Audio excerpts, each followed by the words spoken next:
5:30.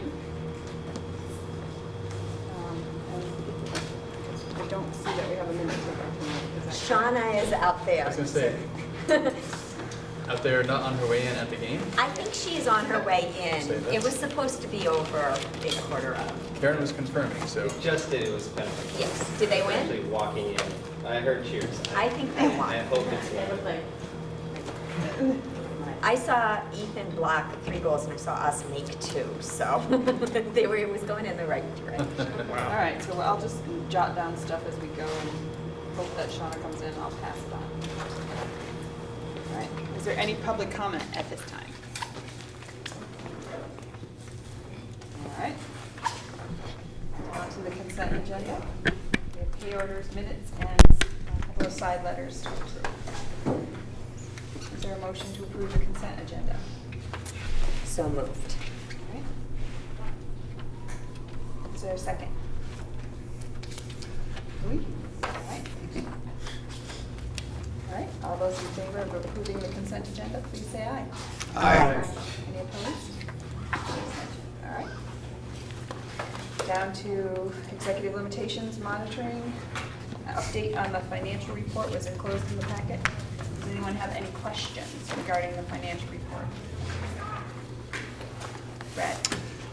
Well, I looked at it, and Howard, correct me if I'm wrong, but I guess, is this an effort to kind of make this summary operating, this front sheet, add up, so to speak?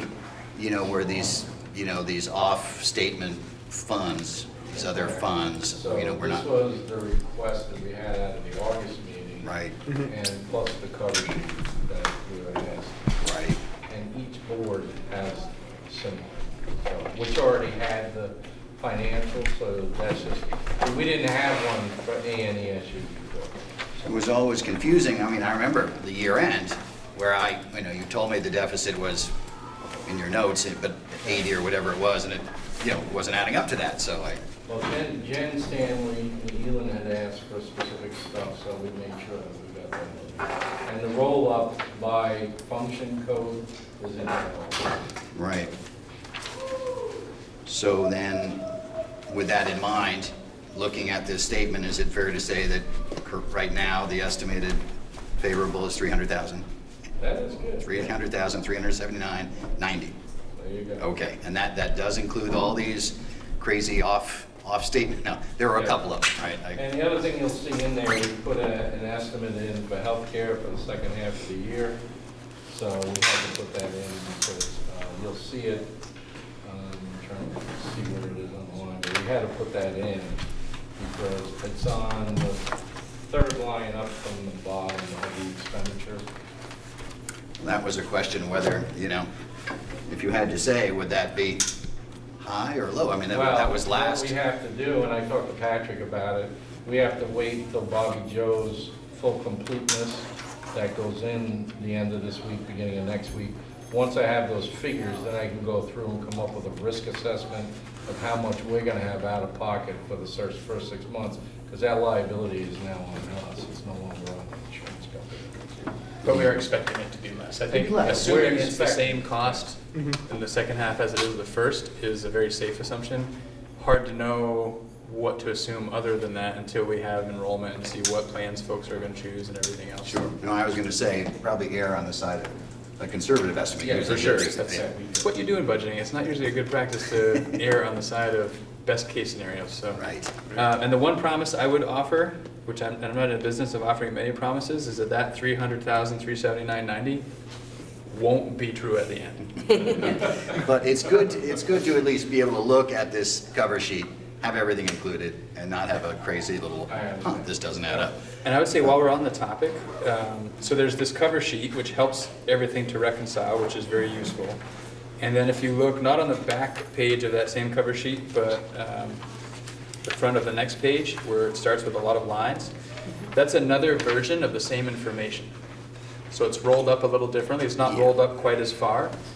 So given the request at the August 22nd retreat to see these things rolled up, you have the information in 2 ways. We can continue to provide it in the future in 2 ways, or if one of these 2 is more useful, we could offer it in just that one way. it makes your packets a little thinner. Mhm. I think the cover sheet gives more detail and summary form to it, because you can see it all on one page versus looking through separate sheets to try to find it. It's easier to grasp. No doubt, no doubt. And Don, I just had one other, just about the additional 32,407 for sped. So we see that on line 1932. So that's going out for assessment. So you're just saying we're already, that's unanticipated, we're already over budget on that. Okay. Is there a reason? That is non-reimbursable time for folks that are in special education. So that's a result of looking at the time studies from this fall, which highlighted some unexpected non-reimbursable time, which again, we were anticipating reimbursable percentages this time last year when we were building the budget. As you can imagine, those things have changed.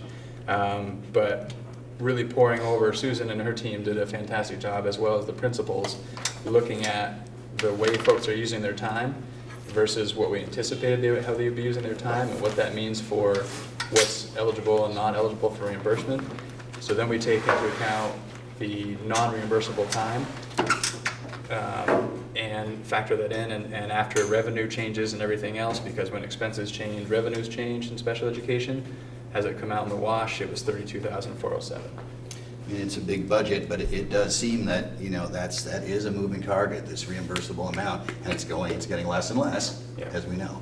But what we have done, so this, again, that 32,407, we suspect will improve. So as we've looked at the time studies which produce this, there are some changes that'll be taking place to try and adjust the way folks are using their time to ensure that what is eligible is being recorded properly, but also to where it makes sense to have folks working in ways that are reimbursable. But the priority being, what's the best way to meet student need? Any other questions regarding the financial report? All right, we'll move on. The update for the food service was also enclosed in your packet. Are there any questions regarding that?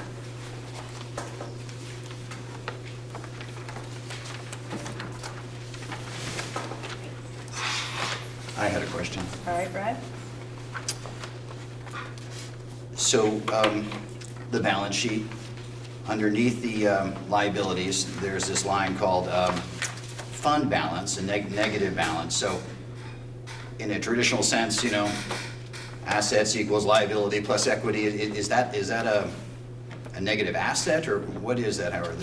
No, that is, since you have positive assets over 311, Right? so you have to add the negative and negative together plus the income negative to balance out.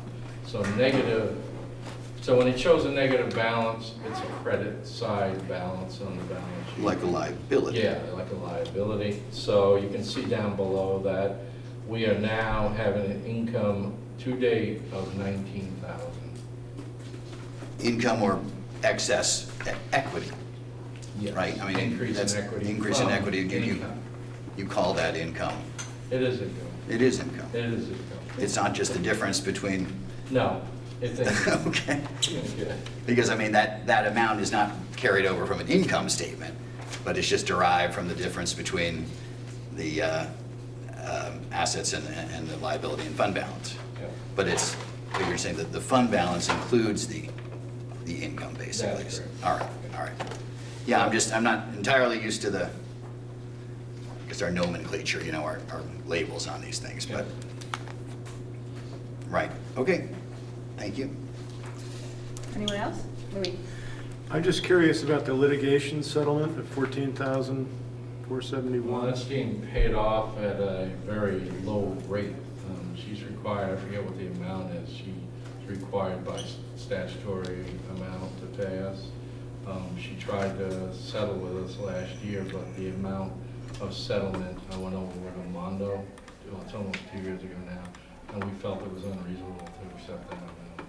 So we left it in, so she still owes us.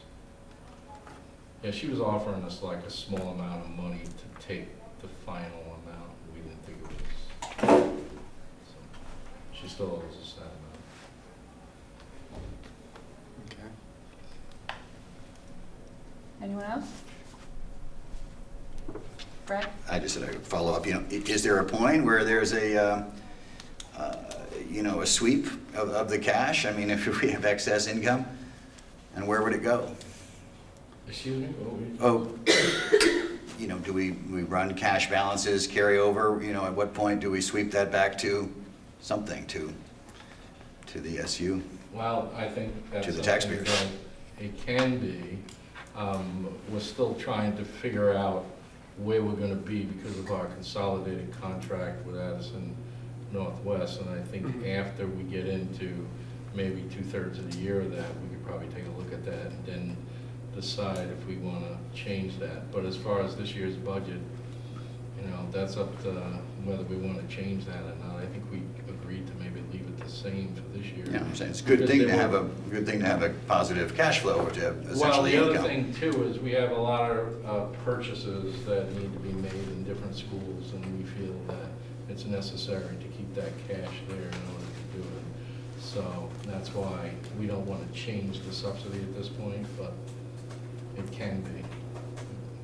That would be it then, just a change in the subsidy, and that would be a way to roll in the excess cash to a lesser subsidy.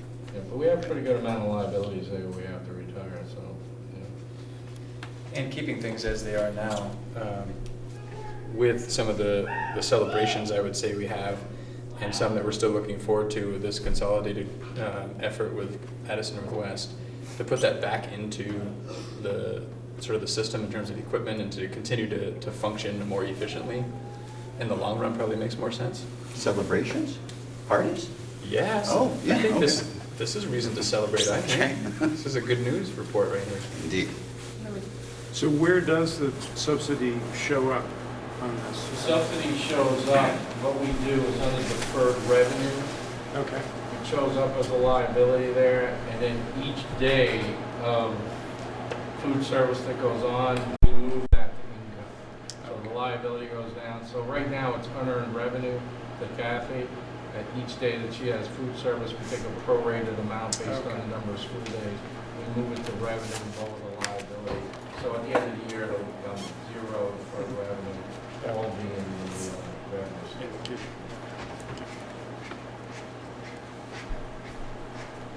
All right. Okay, we'll keep moving along. Is that, everyone set with questions there?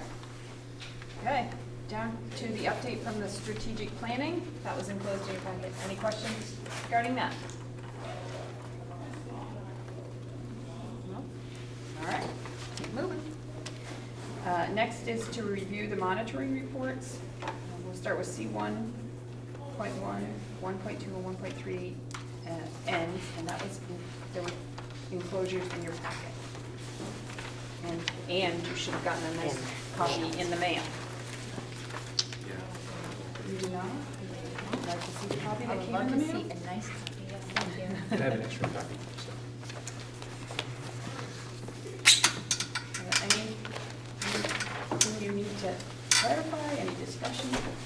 Was there a presentation at all, or did you have highlights, or, where do you want to start? Well, so what's interesting is, so there's some sort of highlights throughout there. I think for me, the message I want to send, which is summarized in my statement on the cover, is I'm viewing this as there being two components to this report. There's and as the quote spoke to, sort of the filling of the vessel versus the kindling of the flame. And I thought that quote sort of captured the two components to this report that I wanted to highlight. So there's some data in there to suggest that the filling of the vessel is an area we have some room for growth with. What's been sort of hard is there are some data points that, in particular some of the more significant ones, that the assessment keeps getting changed. So in many ways, what you look at in here for a lot of these things is another year of baseline data. So it's hard to make comparisons to previous years, in particular looking at the SBAC results. So there's the filling of the vessel. We have some work to do. There's data points in there that are not what we're satisfied with, so we have to continue to find ways to improve those. In terms of kindling the flame, there's a lot of sort of snippets from principals in there about some things that are happening in schools, more qualitative data, as well as some of the profiles of graduates, hearing what they're doing and talking a little bit about what their experience at Mount Abe did to help prepare them for what it is they're doing now. So I think those highlight that aspect of kindling the flame, and I think that's where we have some successes to celebrate in this report. Can you talk a little bit about the Scholastic Aptitude Test results? Sure. And what they might mean to us, because that's really a explanation maybe as to how our outgoing seniors are doing after the culmination of all their time in our districts. And it appears like, for example, reading score and the writing score, we were above the Vermont average, but then on the evidence-based reading and writing, we were below Vermont average, which to me is surprising if we're above average in the other two, but. They're different years. The Oh, combined 2016 and 17. 2017. Why don't we Yeah. have 2017 then from the reading score and writing score? They changed the SATs, and they were a big mess. Perfect. So, So another sort of shifting data point. I think the other thing that's interesting about SAT scores is not all students take SATs. So the students that happen to select that year to take SATs got scores compared to the folks in the state of Vermont that happen to take the SATs that year. So it's a snapshot and it's useful to an extent, but doesn't necessarily give the whole picture. well, we had an increase in the participation, significant increase from 2015 to Mhm. 2017. Are we in some way checking to see kind of how this pans out in what our kids do after they leave Mount Abe, to kind of correlate these numbers maybe in a more meaningful way then? So tracking folks after they leave Mount Abe is a great idea and really hard to accomplish. It's hard to keep tabs on them as they're going out. Really, my law school still can find me no matter where I move. They always can when they need money, so. Does your high school? Actually, they do. I mean, I'm not gonna lie, for reunions and stuff, maybe not, they haven't done like a lot of surveys that I'm aware of. I think it would be an interesting study to sort of look at student SAT scores and see where do they end up in terms of, do they go to post-secondary education or not? If so, what levels? If so, what were the outcomes? What are they doing now? There's a lot of information we could gather. It just proves to be a very difficult piece of information to collect. Need a grad student to help with that. There's some sort of clearinghouse, though. I know we use something for retention, so when students stop Champlain, if they go someplace else, we can tell through some database. Trina, have you done some digging into this in the past? There was someone at the state for whom did a lot of this work. We actually paid to have that data come to us every other year. My understanding is that that person stopped working there, and there was sort of a hole in being able to collect that data by the high schools. So that was when I first started in this role, so I'm not sure. We hear sometimes from VSAC, but again, it's tricky because it's not all kids. It might, I don't want to continue to give an erroneous picture of where kids are when it's just a small percentage of the kids we've been able to track. And at what point do we, I think that's something to consider in the interpretation. At what points do you want to track them? 4 years out, 6 years out, 10 years out? So. And I would say the greater interest is, I mean, we also want to know what the students are doing who didn't take the SATs. So trying to really capture a representative group of students and what's happening and how well they've prepared their work for what it is they're doing. Do we poll our students why they do or don't choose to take the SATs or ACTs? Because the ACT students taking it went down while the SATs went up. And I'm just curious maybe how students are deciding to make these decisions, and if there's outside influences, if they, if there's something we could do to. I love these numbers. I always feel like we never know what to do with them or how they have applicability. And we've been doing it long enough that I unfortunately don't think the answer is, well, it's difficult. And so I think even if we can take baby steps, and I know we are taking some baby steps, but I think we really need to challenge ourselves, because part of our problem longer term is that we have a decrease in student population, and as a state, we don't have people coming back.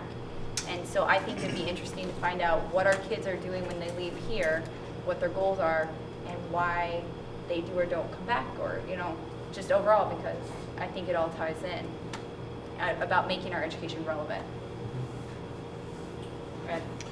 So I would like to talk about the SBACs, and particularly the math scores. But can I just ask quickly about the SATs? Do we know what percentage of Vermonters in national? Yeah. You know, is there any comparative number there? I mean, 59% sounds like a pretty good number. 50% are going on to 2- and 4-year colleges. That sounds okay. No? Well, what's the Vermont? And what's the national? Planning. Oh, planning. Yeah, they're planning okay. to go on. We I'm don't sorry. know how All many right. are going on. But 59% took the SATs. Do we know how many in the state and in the nation do? I don't have that, no. Is there a reason why the ACT, is that only 22 took that one versus 59% of the senior class? So that's a pretty underutilized. Southern schools. Okay, Southern schools. Some people might not be going to apply to Southern District. schools, generally. Red states, things like that. Okay. ACT is, A little bit more popular on the West Coast as well, and it has a perception in the Northeast as being more challenging than the SAT, so often students opt for the SAT. Yeah, okay. Well, it would be nice to know, where we stand statewide and nationally on that. So I can't help but talk a bit about the SBACs. Before we get Oh, down this go on. path, I want to just point out that we have till 6 o'clock to go through the remaining portions of this, and we still have more stuff to do after that. So that's fine if you want to go down that path, but what are we going to do with the rest of the work? And from a process perspective too, I think, so this is the first night everybody sees this report, and it's the opportunity to provide feedback to you as board chairs from your local boards, to bring back all of that feedback to the December meeting of the executive committee. Executive committee's meeting November, right? We're going to start meeting every month with the executive committee. So at your November meeting, you'll have received feedback from the local boards, as well as your own feedback that you will have been contributing for discussion and then direction to me to say change this or don't change anything and accept it as it is. How much time are we going to be allocating in the November meeting to be able to discuss these issues? Because it's not a carousel meeting, there's going to be more time to be able to Right. allocate. So we are actually going to allocate a chunk of time? Yes. Okay. Brad will give us enough time. Okay, I can defer, I guess, but I mean, is there action on this monitoring report tonight? There's by us? No, Okay. it's discussion. Well, I just have one comment, and I was confused a little bit by the possible evidence. So is that because we might add evidence? No, I can't think of where it says that. So what you see in the On beginning, page 3. I think you're toward the beginning. So Yeah. page 1 is just sort of my narrative with the school highlight from Lincoln. Page 2 is the mission, vision, and ends, as they're written. And page 3 is the interpretation Okay, of the monitoring report. okay. And so then, starting on page 4 with the SBAC results is where the report actually begins. So that Okay. is sort of the evidence. It refers to the possible evidence Yeah. and the interpretation. But it could be different, if some of it's different. Okay.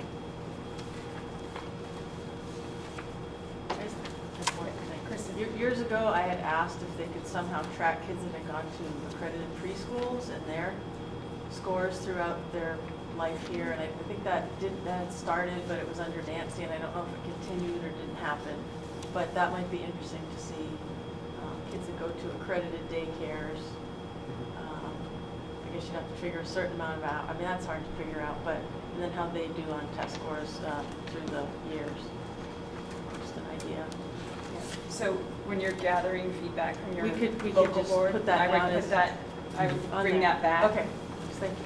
And part of, just in thinking about that and thinking about some of the other questions and comments that have come up, so we could probably put together a 40-page report on SBAC and disaggregating this way, that way, the other way. let alone all of the other pieces of assessment that are in here. And in crafting an ends report, where's it ends and where's it means, it's sort of, there's a bit of a line, but it's kind of a gray line. So in my thinking, doing a lot of the disaggregation and thinking about the different tracking and the data that we're looking for, there's an ends, there's a means aspect to that. So if we're not happy with, say, the SBAC results overall, we need to do some digging to figure out why are we getting the results we're getting. And a way to perhaps do that is to disaggregate in lots of different ways to see what kind of information that gives us to figure out how we want to tackle those test scores. And then we can begin to sort of problem solve from there. So there's a means aspect there. So I would encourage you, as we had to, think about where's it ends, where's it means, and what's that line. Knowing that it's gray and is somewhat open for conversation, but that was the A lens, at least, through which we produced this.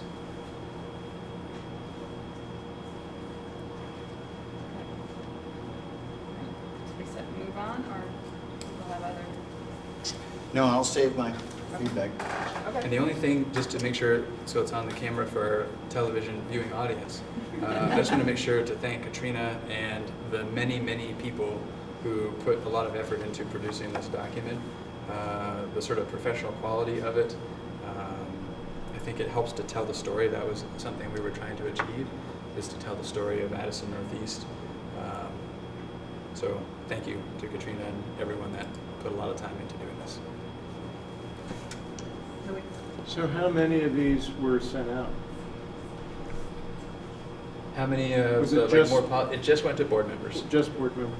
Yep. It's not online or anything yet, public yet. So it's in It's public your tonight. packet, and it was mailed to board members, and that's the extent of it right now, because at this point, it hasn't been approved by the board, like it's still sort of draft. Okay. All right. The next item is C 2.5, emergency superintendent succession, and that was enclosed in your packet.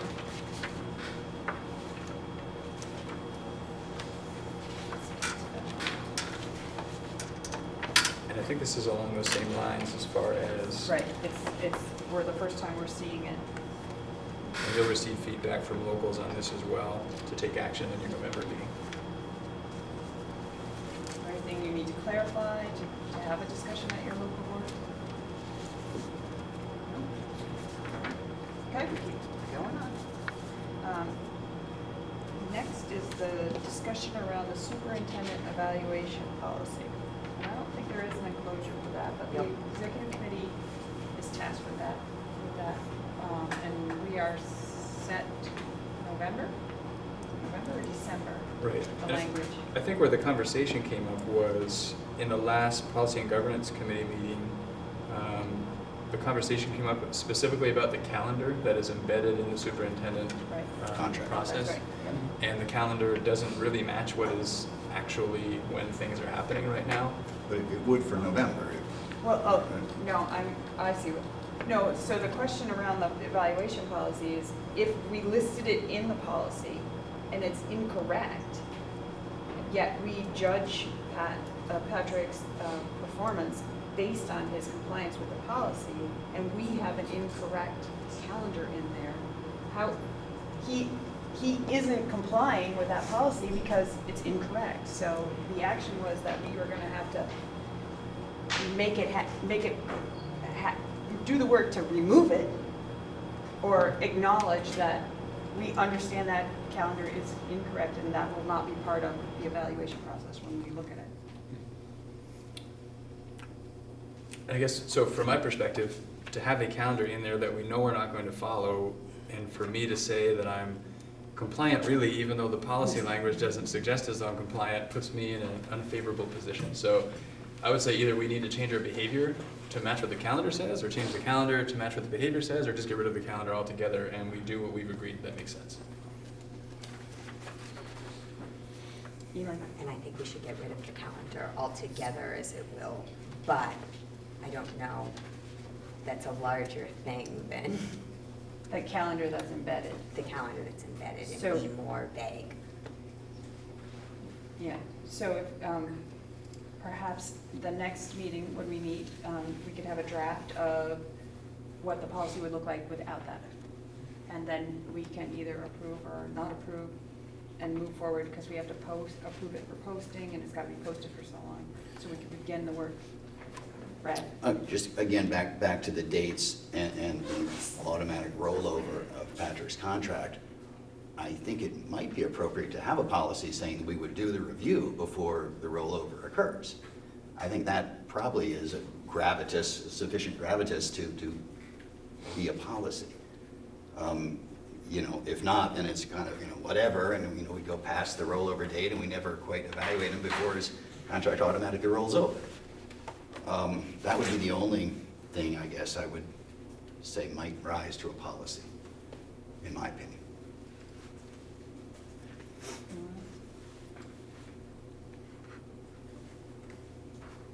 Okay, so we'll look at that language and see that we can make it all work. Bring a draft for action next time. Okay. So, Yes. Dawn, so we would have time to do that at the November meeting and still, We're gonna check the dates, and Stay within- if something needs to be done differently, then I'll get in touch with the executive committee and we'll plan from there. But let's look at the language before we start trying to figure out. All right. Anything else? All right.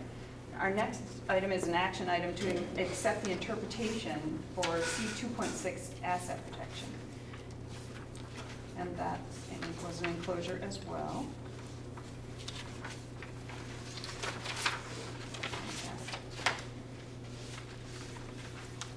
No, I don't think I have that one in this one. I have 2.5, but I don't have. It's right after 2.5, you didn't see it in here? No, I didn't, because it goes to retreat minutes. Is there anywhere else? After the minutes, Oh, it's after because the those are minutes. part of Oh, the there it is, evidence. There it is. So all we're doing at this point is approving the interpretation that was created. Elaine? I will move that we approve the interpretation of C 2.6 asset protection. Is there a second? Second. Brad? Any further discussion? All right, all those in favor of approving the interpretation for C 2.6 asset protection, please say aye. Aye. Any opposed? Any abstention? All right.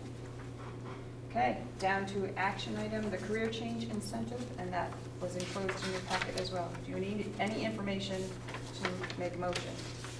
Any clarifying information? But again, you know, there's probably some backstory to this, possibly executive session or something, but I don't, I guess I probably don't need that backstory to, you know, but it might be nice to know at some point, you know, what's prompting this recommendation. Yeah, and I can give sort of an overview of that without getting too sensitive. Okay. It's really simply a reflection of what looks to be a difficult budget building time ahead. Mhm. So as we look to sort of build a budget that is going to meet the cost constraints that are going to be placed on us to generate attrition, as opposed to having to even consider the possibility of rifts down the road, is a better alternative should we need to go that road. So adding a career change incentive for support staff, which doesn't currently exist, is a way to generate some attrition and help us meet what I think we're going to have to meet from a difficult budget perspective in the most sort of respectful and productive way. Well, thanks. That's essentially what I figured. I had never seen this for support staff. And obviously some thought perhaps has gone into the amount, but without getting into too much detail at this point, I guess that's a sufficient explanation.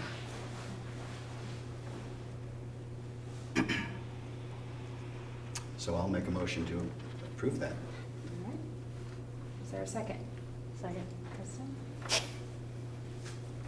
Any other discussion? All those in favor of approving the career change incentive, the recommendation from the superintendent for the career change incentive, please say aye. Aye. Any opposed? Any abstentions? All right. Board management and governance, update from the policy and governance. That was enclosed in your packet. I just would like to point out an important piece that we sort of heard earlier in that the policy and governance group has approved the revised work plan, and but as far as the board monitoring reports, I want to make it known to the local boards that the Policy and Governance Committee decided they will continue to do the work on the C3s and C4s, and as far as local boards are concerned, if you as chairs and your board want to do a monitoring report on one of those, that's up to you.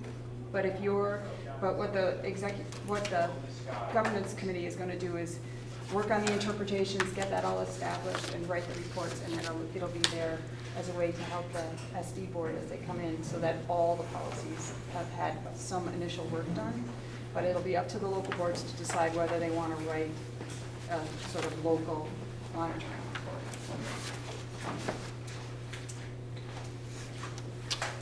But you're still doing the executive committee? Right, Yep.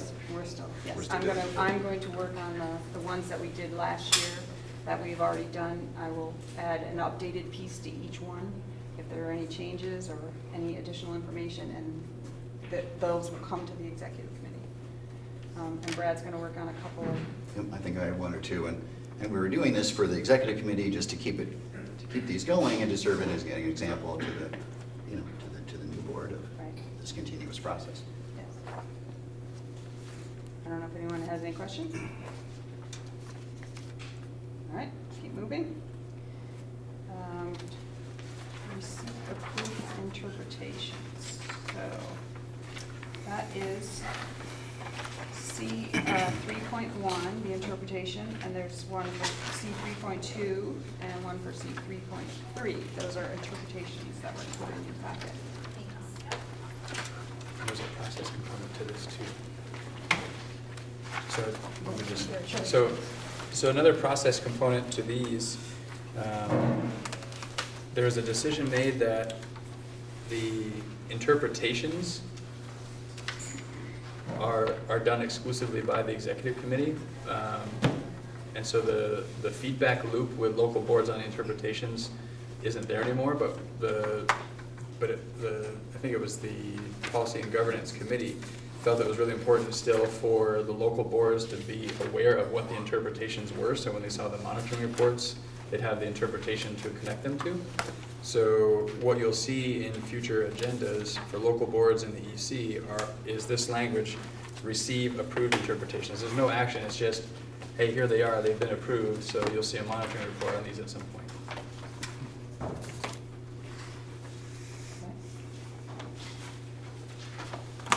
Anyone else? All right. So now, you have the update, all board work plan was updated in your packet. Any questions on that update?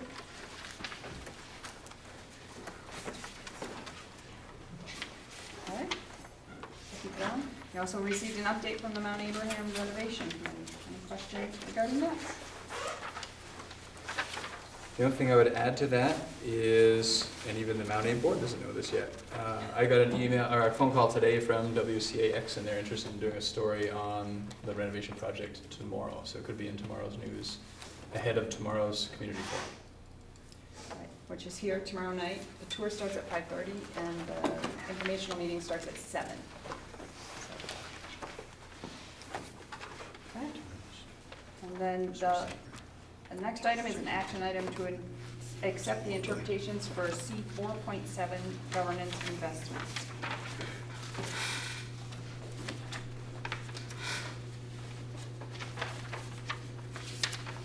I'm looking for it. Closure? Yeah, There would no. be the one. No. That, no enclosure. No. No. All right, so we're gonna have to bring that back at the next meeting. Somehow one got missed. All right. We need an executive session. We do not need an executive session. All right. Everybody, the executive committee, there are 3 binders of pay orders, so all right, is there any public comment at this time? All right. And Brad, you wouldn't happen to have the meeting evaluation up? would I you? can do it, sure. All right, All go for right. it. 1 second.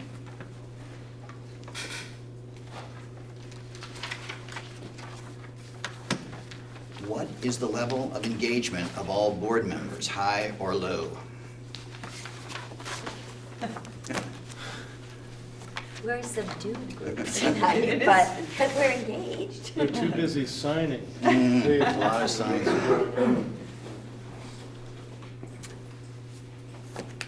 Say, I good. I mean, it may be in the middle, but I don't think it's low. So let's do high. Right, appropriate. Oh, there you go. Appropriate for all the signing. Okay. Was the agenda followed? Yes. Yes. Rigorously. All right. I didn't get to talk. Okay. Was the agenda linked to the board's annual work plan? Yes. There was sufficient board time spent on community linkage. For today, yeah. That's a hard one for this board in particular because it's, We talked about the amount of engagement that's gonna happen. There's nothing else that was on our list to do for community engagement, so that would be the appropriate amount of time for this then. Appropriate, yeah. Appropriate. I'm gonna write appropriate. 1 second. Oh, gosh. You should do this. Go, go, go. Okay, there was sufficient board time spent on ends discussion. Yes. Indeed. Yeah. There was sufficient board time spent on executive limitations.